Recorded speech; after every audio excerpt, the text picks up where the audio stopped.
overall, how would you describe the atmosphere of the camp? When I was there, Mm-hmm. oh, it was good. It was excellent. You like friendly? Oh, boy, I love it. It was friendly. My buddies there. Mm-hmm. When I went to middle school, elementary school there.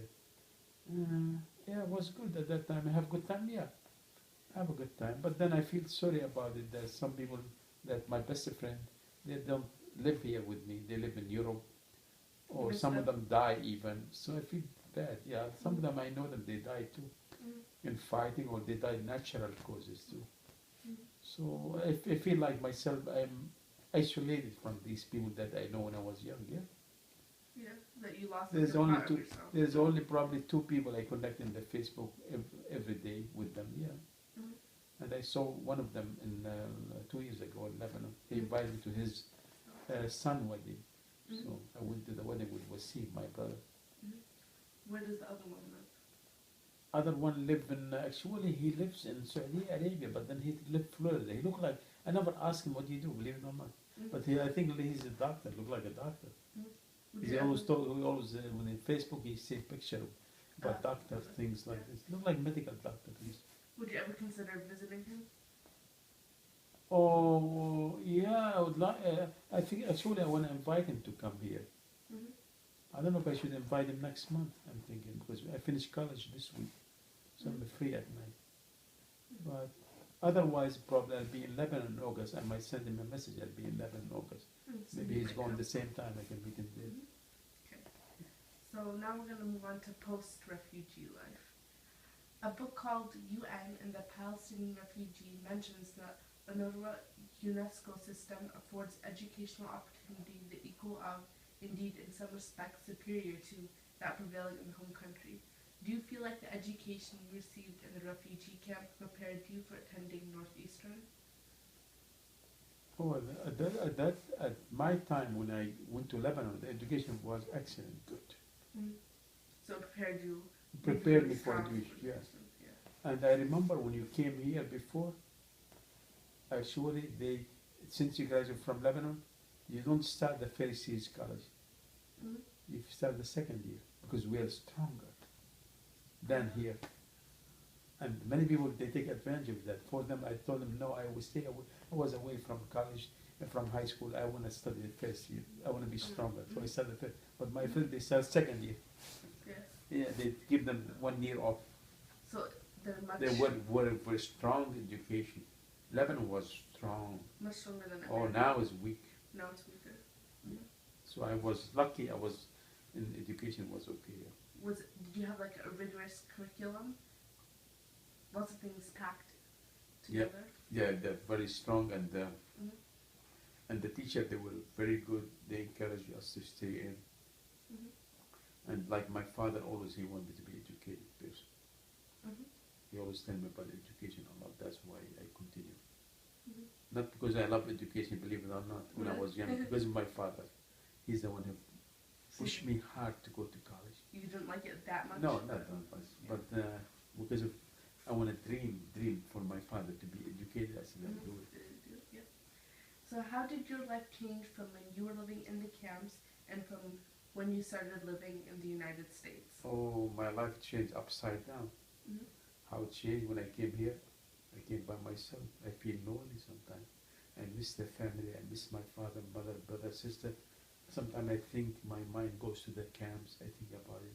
So I'm here by myself. And as I was here, a lot of wars started in Lebanon too. And the camp, my father lived in 1982, destroyed completely. My father's grocery store destroyed, my house destroyed, my father. I was worried about them too. Who's killed? A lot of people killed. In one place in the camp, about 90 people in one place they killed. They were in the cave and it was bombed, they killed. So I was, but in the beginning, the first couple of years, after 5, 6 years, I adjust here. And I live like normal life. My life is here, I work and that's it. I finish almost college, So I forget about Lebanon that much really. Just my lifestyle here, I forget. I adjust to it, Yeah. I'm fine. Before you came to America, were there like stereotypes about the United States and Americans? Who? Like stereotypes, like, oh, Americans do this, or, you know. When I was in Lebanon? Yeah. No, nothing. Nothing. At You that didn't, time, like, there were nothing. hear anything. At that time, when I was in Lebanon, everybody wants to come to the United States. Hmm. There's no Was it war. like a dream country? Yeah, it was a dream country. Nobody really. There's no war. Nothing really. Everybody loved America. Mm-hmm. You know, everybody at that time they want to come, but it wasn't really easy for everybody to come. You have to show that you have money. I think when I show that I have the bank 20,000, I show it, my father has $20,000 at that time. You have to show you. And most people don't have the money at that time, 20,000. Mm-hmm. My father has a grocery store. We were lucky. Mm-hmm. That's why we get 20,000 to show. Mm-hmm. That's why they accept it. Make sure that That's a stable. requirement. Yeah. Requirement. Oh. But my father was well off. That's why I tell you I'm lucky. Mm-hmm. You know.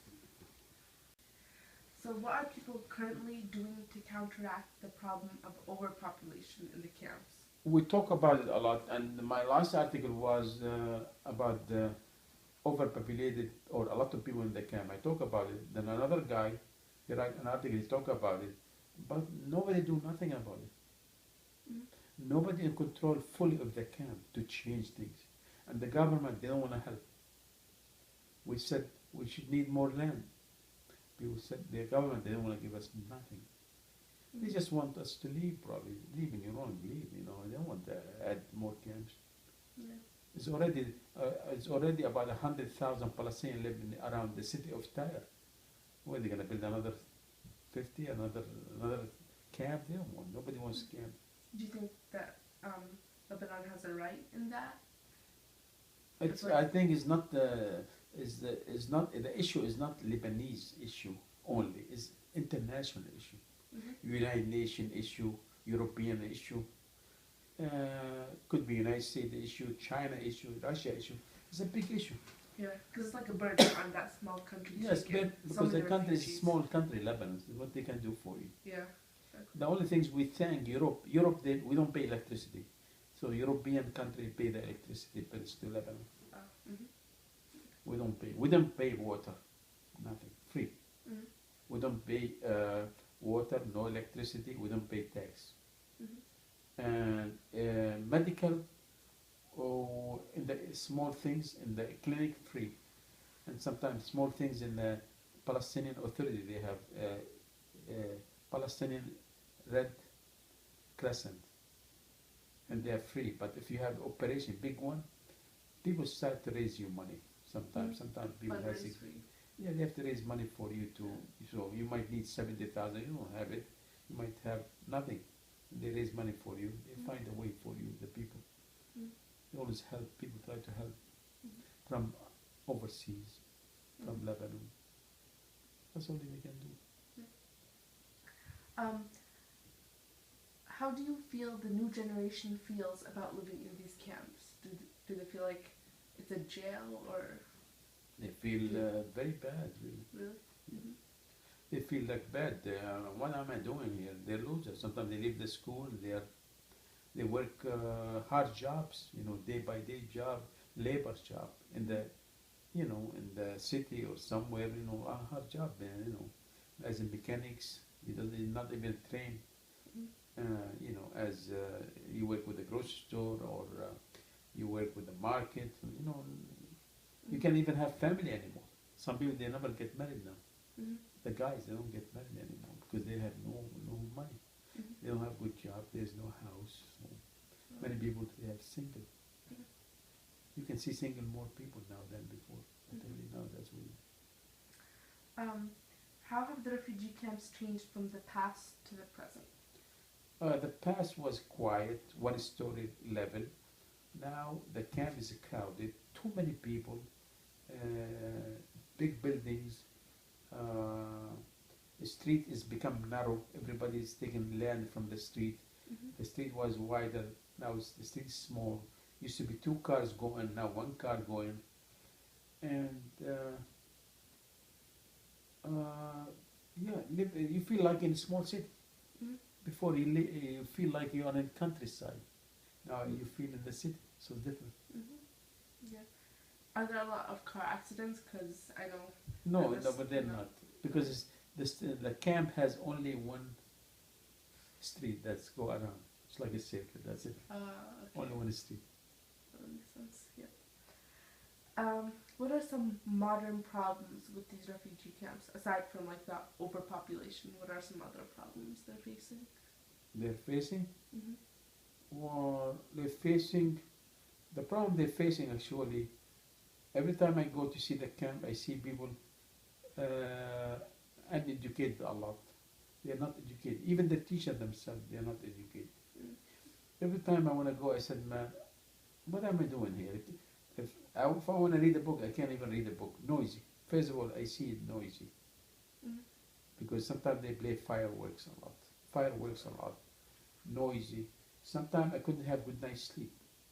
You know, you have to wake up early to be okay. Why? Because you wake up in the morning, too much noise. The house is so close to each other. Mm. And summer is hot, you all open the window, so you can't sleep well. Mm-hmm. So it's very hard. Yeah. Despite some of the bad conditions, what do you miss most about living in the refugee camps? In the refugee camp? The only thing I miss is playing the card. I never play the card in the United States, never, because over there you're free. You play the card.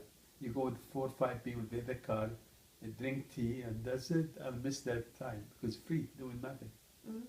Now, in this country, and the other things I miss my friend when I was young, that I used to meet and see them. I don't see them anymore, so I miss that. Yeah. And I miss my father and mother the most. I don't see them. I don't spend time with them, so I miss them. Mm-hmm. I go visit them 2 weeks, 3 weeks, then I come. So I don't see them as much. I don't spend time with them. Mm-hmm. How do you feel looking back at your experience, knowing that the laws were harsh, purposely to discourage Palestinians from settling in Lebanon? Do you feel like Lebanon is somewhat right in its action to preserve its economy? No, I think Lebanon is wrong. They think by doing it, by doing it to the Palestinian now, not give them the rights, everything is good for Lebanon. No, Lebanon is really making a big mistake. They should have really doing like Jordan and Syria, give the Palestinian rights. Let them go with the population of Lebanese. Get them together. They'll be stronger. Lebanon will be even much stronger. They will build the country even much better. The Palestinians. So Lebanon is really wrong. They should allow the Palestinians to travel easily, and they should allow the Lebanese, the Palestinian, to work in Lebanon and to own a house and to build a factory. Yeah. Okay. So do you have anything else to say? No, nothing. All I say that I feel sorry for the Palestinians in Lebanon. I think they are not treated right. I think the Lebanese should wake up, or the government should wake up soon. Think about it. Give them the rights, please. Let them build their house. Let them own the houses. Let them work in the government, please, because they have no rights. Thank you.